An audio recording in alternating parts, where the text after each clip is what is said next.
اور جو ادا نہیں کرتا تو وہ بھی جہنمی ہے اور فاسق ہے۔ اور جو انسان زکوٰۃ ادا تو کرتا ہے لیکن دیر سے کرتا ہے تو اس کو بھی کیا کہا گیا ہے؟ مردود کہا گیا ہے اور گنہگار ہوگا وہ بھی۔ تو اسی طرح نماز کی طرح زکوٰۃ کے بارے میں بھی بہت سی آیتیں اور حدیثیں آئی ہیں جن میں زکوٰۃ ادا کرنے کی سخت تاکید کی گئی ہے، اور نہ ادا کرنے والے پر طرح طرح کی دنیا اور آخرت کے عذابوں کی وعیدیں سنائی گئی ہیں۔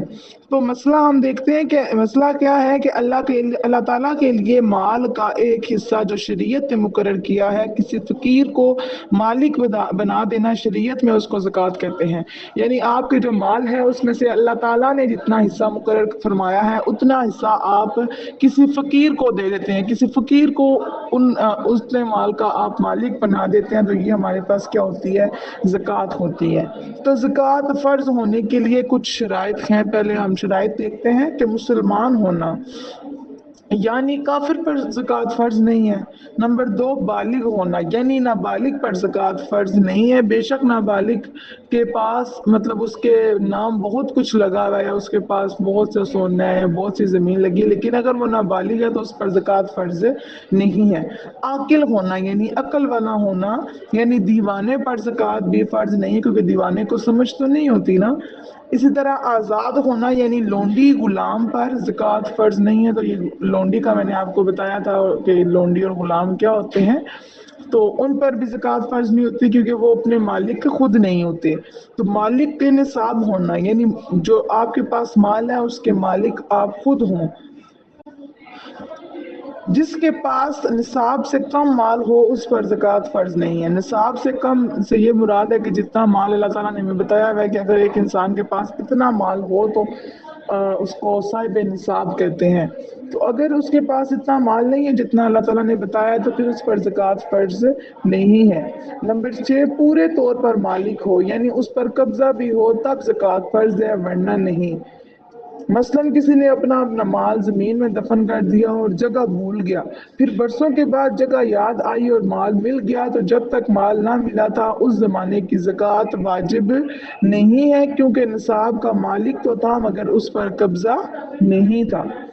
نمبر 8، نصاب کا قرض سے فارغ ہونا، اگر کسی کے پاس 1000 روپیہ ہے مگر وہ 1000 کا قرض دار بھی ہے تو اس کا مال قرض سے فارغ نہیں، لہذا اس پر زکوٰۃ فرض نہیں ہے۔ مطلب اگر آپ کے پاس مال تو ہے لیکن آپ پر قرض بھی ہے تو پھر آپ پر زکوٰۃ فرض نہیں ہے، کیونکہ آپ کے پاس مال تو ہے لیکن آپ پر اتنا قرض بھی ہے، تو اس انسان پر زکوٰۃ فرض ہوتی ہے جس پر جو ہے نا وہ قرض بھی نہ ہو۔ نمبر 8، نصاب کا حاجت اصلیہ سے فارغ ہونا۔ اب حاجت اصلیہ، نصاب کس کو کہہ رہے ہیں؟ نصاب کہہ رہے ہیں اس بندے کو جس کے پاس اتنا مال ہو کہ جس پر زکوٰۃ فرض ہو جاتی ہے، ٹھیک ہے، اس کو نصاب کہتے ہیں۔ تو نصاب کا حاجت اصلیہ سے فارغ ہونا۔ اب حاجت اصلیہ کیا ہیں؟ یعنی آدمی کو زندگی بسر کرنے میں جن چیزوں کی ضرورت ہے، مثلاً اپنے رہنے کا مکان، جو بھی آپ کی گھریلو چیزیں ہیں، چرپائیاں، کرسیاں، میز وغیرہ، یہ سب آپ کے حاجت ہیں، حاجت اصلیہ ہیں، یعنی آپ کی زندگی گزارنے کے لیے ضروری ہے، تو ان پر زکوٰۃ فرض نہیں ہوتی۔ نمبر 9، مال نامی ہونا، یعنی بڑھنے والا مال ہونا، خواہ حقیقتاً بڑھنے والا مال جیسے مال تجارت اور چڑھائی پر چھوڑے ہوئے جانور پر حکماً بڑھنے والا مال ہو، جیسے سونا چاندی کے اس لیے پیدا کیے گئے ہیں کہ ان سے چیزیں خریدی جائیں اور بیچی جائیں تاکہ نفع ہونے سے یہ بڑھتے رہیں، لہذا سونا چاندی جس حال میں بھی ہو، زیور کی شکل میں ہو یا دفن ہو، ہر حال میں یہ مال نامی ہے اور ان کی زکوٰۃ نکالنی ضروری ہے۔ مال نامی سے یہ مراد ہے کہ ایسا مال جس میں وقت کے ساتھ اضافہ ہو رہا ہو، جس کی قیمت میں وقت کے ساتھ کیا ہو رہا ہو؟ اضافہ ہو رہا ہے، یعنی انسان کے وہ مطلب میرے پاس اگر سونا ہے تو وہ میرے نام کا ہے نا، تو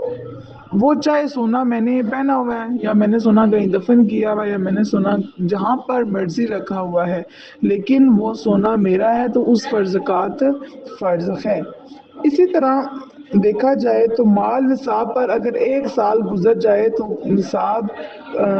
یعنی نصاب پورا ہوتے ہی زکوٰۃ فرض نہیں ہوگی، بلکہ 1 سال تک وہ نصاب ملک میں رہے تو پورا سال پورا ہونے کے بعد اس کی زکوٰۃ نکالی جائے گی۔ اس سے یہ مراد ہے کہ آپ کے پاس مطلب پہلے آپ کے پاس تھوڑے پیسے تھے، ایک دم سے آپ کے پاس اتنے پیسے آ گئے ہیں، آپ کے پاس اتنا سونا آ گیا ہے کہ جس پر زکوٰۃ فرض ہوتی ہے، تو اب جیسے ہی آپ کے پاس پیسے آئے ہیں تو آپ پر زکوٰۃ فرض نہیں ہوگی۔ جب آپ کے پاس وہ مال 1 سال تک رہے گا تو پھر آپ پر کیا ہو جائے گی؟ زکوٰۃ فرض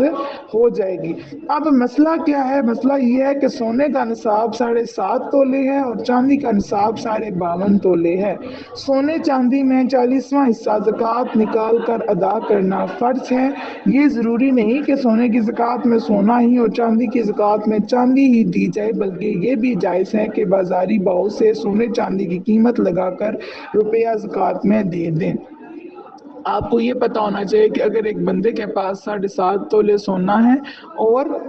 چاندی کا بتایا گیا ہے 52.5 تولے چاندی ہے تو اس پر زکوٰۃ فرض ہے۔ اب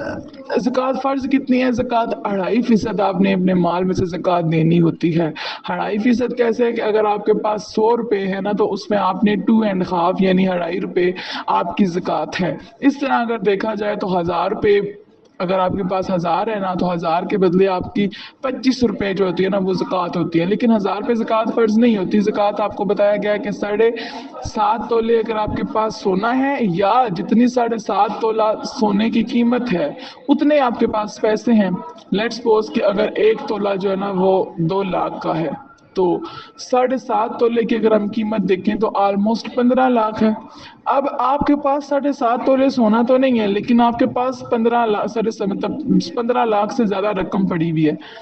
20 لاکھ ہے یا 30 لاکھ ہے، 40 لاکھ ہے، تو آپ پر زکوٰۃ فرض ہے کیونکہ آپ کے پاس اتنی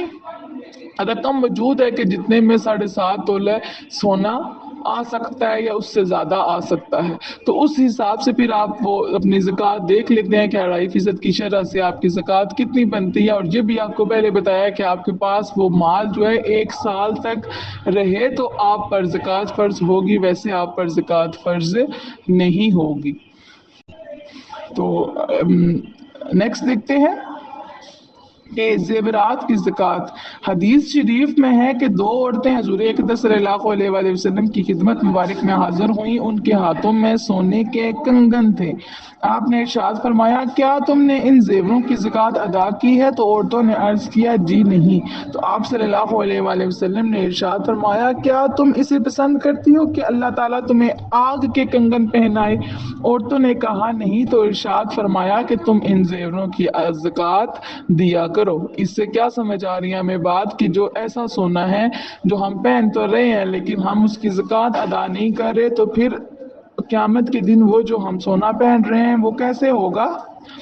آگ کی شکل میں ہمیں پہنایا جائے گا۔ تو آپ یہ آپ خود دیکھ لیں آپ کے گھروں میں جو نا مطلب آپ کی اگر بھابیاں ہیں یا آپ کی مدرس وغیرہ ہیں تو دیکھیں آپ اس چیز کو کہ ان کے پاس اگر اتنا سونا ہے تو آپ خود اندازہ لگائیں کہ کتنا سونا 7.5 تولے سے اگر زیادہ سونا ہے تو پھر جتنا بھی ان کے پاس سونا ہے اس سارے سونے کی آپ قیمت دیکھ لیں کہ کتنی قیمت بنتی ہے اور پھر 2.5% کی شرح سے دیکھ لیں کہ آپ پہ زکوٰۃ کتنی بنتی ہے۔ اگر آپ کے پاس مطلب 16 لاکھ کا آپ کے پاس زیور ہے یا 17 لاکھ کا مطلب 8-9 تولے سونے ہیں تو اتنی زیادہ زکوٰۃ نہیں بنتی، 30-40 ہزار زکوٰۃ بنتی ہے، کتنی سی ہے۔ اور دیکھیں اس کے بدلے ہمیں کتنی سخت وعید بتائی کیا کہ یہ جو زیور ہے یہ قیامت کے دن ہم آگ کی صورت میں ہمیں پہنایا جائے گا جن کی ہم زکوٰۃ ادا نہیں کرتے۔ تو ہمیں پتہ ہے کہ زکوٰۃ ادا کرنی ہے لیکن اور یہ بھی ہے کہ اگر عورت کے پاس زیور ہے نا تو عورت سے پوچھ ہوگی، ایسا نہیں ہے کہ مطلب اس کا اگر شوہر کہہ رہا ہے کہ چھوڑو زکوٰۃ نہیں دو اور عورت بھی کہتی ہے کہ اب شوہر نہیں اجازت دے رہا تو زکوٰۃ رہنے دیتی ہوں، تو شوہر سے تو زکوٰۃ کی پوچھ نہیں ہوگی کیونکہ جو زیور ہے اس کی مالک تو عورت ہے، تو پھر اس کا کام ہے کہ وہ جیسے مرضی زکوٰۃ ادا کرے لیکن اس نے زکوٰۃ ادا کرنی ہے۔ زکوٰۃ کی پوچھ گچھ اس سے ہوگی کہ یہ مال تمہارا تھا اور یہ اتنا تھا تو جس پر زکوٰۃ فرض تھی تو پھر اس نے زکوٰۃ ادا نہیں کی تو عورت سے پوچھ گچھ ہوگی۔ ان چیزوں کا آپ نے خیال رکھنا ہے کہ آپ کے گھروں میں اگر ایسا ہے، آپ کے اپنی جو آپ کے گھر میں جو بھی عورتیں ہیں، آپ نے ان کو اس چیز کا بتانا ہے، کیونکہ جب ایک عورت کی شادی ہوتی ہے تو آلموسٹ اس کے پاس اتنا زیور ہو ہی جاتا ہے، جو اس کو والدین کی طرف سے بھی زیور ملتا ہے اور سسرال کی طرف سے بھی اس کو زیور ملتا ہے، تو دونوں زیورات کو ملا کے اگر کسی بندے کا 7.5 تولے سے زیادہ سونا بن رہا ہے تو پھر اس نے زکوٰۃ ہر حال میں ادا کرنی ہے۔ اب مسئلہ کیا آتا ہے کہ سونا چاندی جب کہ بقدر نصاب ہوں، یعنی سونا چاندی، سونا جو ہے وہ 7.5 تولے ہو اور جو چاندی ہے وہ 52 تولے، یہ نصاب ہے، تو اتنے ہوں تو ان کی زکوٰۃ 40واں حصہ نکالنی فرض ہے، خواہ سونے یا چاندی کے ٹکڑے ہوں یا سکے یا زیورات یا سونے چاندی کی بنی ہوئی چیزیں، مثلاً برتن، گھڑی، سرما، مطلب آپ اس سونے کے بدلے آپ کچھ بھی چیز، آپ پیسے بھی دے سکتے ہیں، یا آپ اتنے پیسوں سے کوئی چیز لے کر کسی کو دے سکتے ہیں، یا آپ اتنے پیسوں کی کوئی ایک سونے کی چیز کسی کو دے دیتے ہیں زکوٰۃ کے طور پر۔ مقصد یہ ہے کہ جتنے پیسے بن رہے ہیں نا، اتنے پیسے آپ کسی بھی صورت میں زکوٰۃ دے سکتے ہیں۔ اب اگلا مسئلہ دیکھتے ہیں کہ جن زیورات کی مالک عورت ہو، خواہ وہ میکے سے لائی ہو یا اس کے شوہر نے اس کے زیورات دے کر اس کا مالک بنا دیا ہو، تو ان کی زکوٰۃ ادا کرنا عورت پر فرض ہے، اور جب زیورات کا مالک مرد ہو، یعنی عورت کو صرف پہننے کے لیے دیا ہے، مالک نہیں بنایا، تو ان زیورات کی زکوٰۃ مرد کے ذمہ ہے، عورت پر نہیں ہے۔ لیکن موسٹلی ہماری طرف تو ایسا ہی رواج ہے کہ عورت ہی وہ جو اس کا زیور ہوتا ہے، عورت ہی اس کی مالک ہوتی ہے، تو پھر یہاں پر عورت کو ہی خیال رکھنا ہے کہ میں نے زکوٰۃ ادا کرنی ہے، کیونکہ کل مجھ سے اس کی پوچھ گچھ ہوگی۔ اگلا مسئلہ دیکھتے ہیں کہ اگر کسی کے پاس سونا چاندی یا ان دونوں کے زیورات ہوں اور سونے چاندی میں سے کوئی بھی بقدر نصاب نہیں، تو چاہیے کہ سونے کی قیمت کے چاندی یا چاندی کی قیمت کے سونا فرض کر کے دونوں کو ملائیں، پھر اگر ملانے پر بھی بقدر نصاب نہ ہو تو زکوٰۃ نہیں، اور اگر سونے کی قیمت کے چاندی میں ملائیں تو بقدر نصاب ہو جاتا ہے، اور چاندی کی قیمت کا سونا سونے میں ملائیں تو بقدر نصاب نہیں، تو واجب ہے کہ جس صورت میں نصاب پورا ہو جاتا ہے تو وہ کریں۔ یہ بات آپ کو بتائی جا رہی ہے کہ اب ایک بندے کے پاس لیٹس سپوز کے سونا 7.5 تولے نہیں ہے، اس کے پاس 5 تولے سونا ہے، اور چاندی بھی اس کے پاس جو ہے نا وہ 52 تولے نہیں ہے، لیکن اس سے کم ہے، لیکن اگر ہم دونوں کو ملائیں، ٹھیک ہے، 52.5 تولہ اگر ہم چاندی ہے، اس کے پاس 52.5 تولہ نہیں ہے، لیٹس سپوز اس کے پاس 50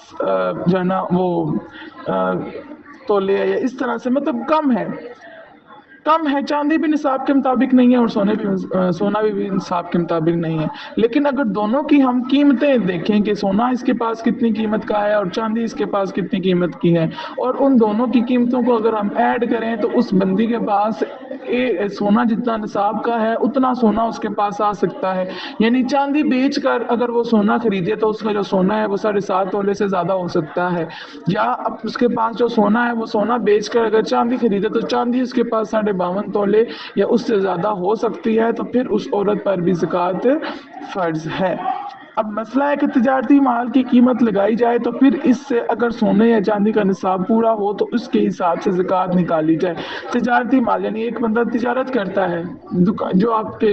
شاپ کیپر وغیرہ ہوتے ہیں کہ جو مال بیچتے وغیرہ ہیں، تو اب وہ دیکھیں کہ ان کو منافع کتنا ہو رہا ہے، اگر ان کو اتنا ہو رہا ہے کہ جتنا جو ہے نا وہ سونے چاندی کا نصاب پورا، مطلب ان کے پاس اتنی ہو رہی ہے، ان کے پاس اتنا مال آ جاتا ہے جتنے کہ 7.5 تولے سونا یا پھر 52.5 تولے چاندی کی قیمت بن رہی ہے، تو پھر وہ بھی اپنے مال میں سے 2.5% کی شرح سے زکوٰۃ نکالیں گے۔ اگر سونا چاندی نہ مال تجارت ہو بلکہ صرف نوٹ اور روپے پیسے ہوں کہ کم سے کم اتنے روپے پیسے یا نوٹ ہوں کہ بازار میں ان سے 7.5 تولے سونا یا 52 تولے چاندی خریدی جا سکتی ہے، تو وہ شخص صاحب نصاب ہے، اس کو نوٹ اور روپے پیسوں کی زکوٰۃ کا 40واں حصہ نکالنا فرض ہے۔ یہ چیز میں نے آپ کو پہلے بھی بتائی ہے کہ سونا چاندی نہیں ہے، اگر آپ کے پاس اتنے پیسے ہیں تو آپ نے ان پیسوں کی بھی زکوٰۃ ادا کرنی ہے۔ اگلا مسئلہ دیکھتے ہیں کہ اگر شروع سال میں پورا نصاب تھا اور آخر سال میں بھی نصاب پورا رہا، درمیان میں کچھ دنوں مال گھٹ کر نصاب سے کم رہ گیا، تو یہ کمی کچھ اثر نہ کرے گی بلکہ اس کو پورے مال کی زکوٰۃ دینی پڑے گی۔ مطلب سال کے شروع میں تو اس کے پاس اتنے پیسے تھے، مطلب 20 لاکھ تھے، لیکن سال کے درمیان میں اس کی وہ جو پاس تھا اس کے مال، وہ 20 لاکھ سے جو ہے نا وہ 10 لاکھ اس کو کوئی نقصان ہو گیا یا اس نے کہیں لگا دیے، لیکن جب سال ختم ہوا تو پھر اس کے پاس 20 لاکھ پڑے ہوئے تھے. تو اب وہ جو درمیان میں اس کے پاس 10 لاکھ کی کمی آئی ہے، تو اس کا مطلب یہ نہیں ہے کہ جب اس کے پاس 20 لاکھ دوبارہ ہوگا تو پھر سے اس کا سال شروع ہوگا. نہیں، اگر سال کے درمیان میں اس کے پاس تھوڑے عرصے کے لیے وہ مال میں کمی آئی ہے تو اس کو زکوٰۃ جو ہے وہ پوری ہی سال کی بعد اس کو زکوٰۃ ادا کرنی پڑے گی. تو امید ہے آپ کو یہاں تک سمجھ آ گئی ہوگی. باقی آپ نے زکوٰۃ کے حوالے سے اپنے اسکول کالج میں سب بچوں نے ہی بہت کچھ پڑھا ہوتا ہے کہ زکوٰۃ ہم کس کو دے سکتے ہیں، زکوٰۃ کے مصارف کتنے ہیں. یہ چیزیں آپ لوگ بچپن سے پڑھتے آ رہے ہیں، لیکن ہمارے مطلب وہ جو ہم اسکول کالج میں پڑھتے ہیں تو وہ ہم پڑھتے صرف اس نیت سے ہے کہ ہم نے پیپر دینا ہے. بس پیپر دے دیا تو ہماری پیپر کی حد تک ہم اس کو یاد کرتے ہیں، ہم اس کو سمجھنے کی کوشش نہیں کرتے. تو اب آپ جو پڑھ رہے ہیں آپ نے اس کو رٹا بے شک نہ لگائیں، لیکن اتنا آپ سمجھائیں، خود بھی سمجھیں، خود بھی عمل کریں، اور اپنے گھر والوں کو بھی یہ چیز سمجھائیں اور ان کو بھی عمل کرانے کی کوشش کریں کہ یہ چیز تو وہ ہے نا کہ جو ضروری ہے زکوٰۃ. یہ چیزیں تو سب سے ضروری ہیں کہ اگر ہم زکوٰۃ ہی ادا نہیں کر رہے، اپنے مال کی زکوٰۃ ادا نہیں کر رہے، تو پھر ہمارا پورا مال جو ہے نا وہ سمجھے پاک نہیں ہوتا. زکوٰۃ جو ہے وہ مال کو پاک کرتا ہے. اور پھر ہم نے دوسری چیز دیکھی کہ وہ آگ، جو مال ہم اگر زکوٰۃ نہیں ادا کرے تو وہ مال آگ کی شکل میں قیامت کے دن ہمیں بنایا جائے گا. اس کے علاوہ بھی بہت سی آیات، بہت سی حدیث پاک ہیں جس میں زکوٰۃ ادا نہ کرنے والوں کے بارے میں بہت سخت وعید سنائی گئی ہیں. لیکن اب وقت کم ہے چونکہ، اس لیے میں نے سوچا کہ آپ کو چند باتیں بتا دوں تاکہ آپ کے لیے عمل کرنا آسان ہو اور آپ دوسروں کو یہ چیز سمجھا سکیں کہ جو مطلب عمل میں جس میں آپ کے لیے آسانی ہو. باقی انشاءاللہ آپ کی طرف سے کوئی کوشچن ہو تو آپ وہ مجھ سے پوچھ سکتے ہیں.